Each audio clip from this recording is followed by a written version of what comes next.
Bonjour et bienvenue pour le dernier épisode du premier trimestre du podcast Un pas à la fois. Quand je te dis que c'est la fin du premier trimestre, toi tu te dis peut-être qu'il y aura une pause, genre des vacances, mais pas du tout, parce que le prochain trimestre commence dès la semaine prochaine. Si tu as acheté le carnet Un pas à la fois, tu verras qu'à la fin de chaque trimestre, il y a une synthèse des thèmes abordés et tu peux faire un suivi en cochant si tu as bien lu le verset, si tu t'es bien approprié la prière inspirée, si tu as écouté le podcast et si tu as bien compris le sujet.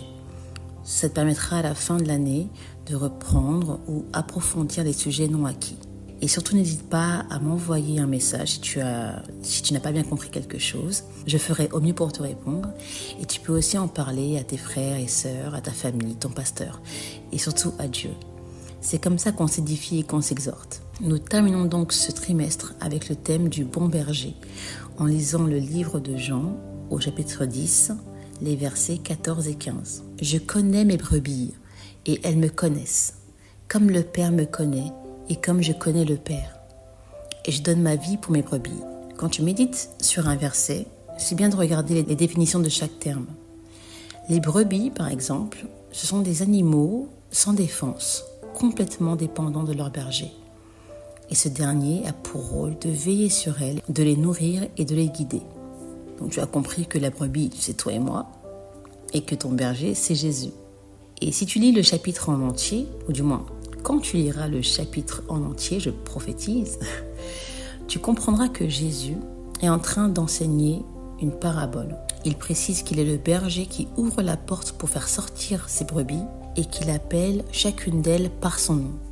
Le Seigneur te connaît si bien que déjà dans le ventre de ta mère, il avait un plan pour ta vie. Tu peux relire pour cela Jérémie 1, 5. Il connaît le nombre de cheveux qu'il y a sur ta tête. Tu peux relire Matthieu 10, 30. Donc non seulement il te connaît toi, mais il ajoute que toi, sa brebis, tu reconnais sa voix. Beaucoup de personnes cherchent Dieu et disent ne pas l'entendre. Ça m'arrivait aussi, je vais pas te mentir, mais j'ai appris une chose, le Seigneur nous parle à travers sa parole. Donc si tu ne connais pas la parole de Dieu, tu auras du mal à distinguer sa voix des autres voix qui résonnent en toi. Si je peux prendre en comparaison la voix de tes parents ou d'une personne qui t'est proche, si cette personne t'appelle, tu vas reconnaître sa voix direct. Moi par exemple, mon père n'est plus de ce monde depuis plus de 20 ans. Mais si demain, j'entends sa voix, je reconnaîtrai l'intonation, le vocabulaire, l'accent, l'intention. Pour reconnaître la voix d'une personne, il faut être dans l'intimité avec elle. Être à l'écoute, être attentif. Surtout parce qu'on est dans un monde où on aime tellement écouter toutes sortes de conseils, voire même s'écouter soi-même parler, que l'on en vient à principalement entendre la voix de notre ego. Jésus ajoute que ses brebis le connaissent comme lui connaît le Père. Et il ajoute aussi qu'il donne sa vie pour ses brebis. Je ne sais pas si tu comprends à quel point Jésus t'aime. Il est ce bon berger, pas seulement un berger, mais ce bon berger qui donne sa vie pour toi. Et ça aussi, on le développera un peu plus tard avec le psaume 23. Je spoil encore un petit peu. Ce que tu dois retenir, c'est qu'en tant que brebis, tu n'es pas laissé à l'abandon. Ton bon berger a donné sa vie pour que tu puisses sortir de la captivité et entendre sa voix, afin de rejoindre son royaume. Tu as ton berger qui veille sur toi, qui prend soin de toi, qui te nourrit. Et si tu t'égares et que tu t'éloignes du chemin, il est tout prêt pour te ramener vers le troupeau. Tu n'es pas seul. C'est pour cela que nous devons nous encourager les uns et les autres. Apprends donc à connaître ton berger, à te nourrir de sa parole.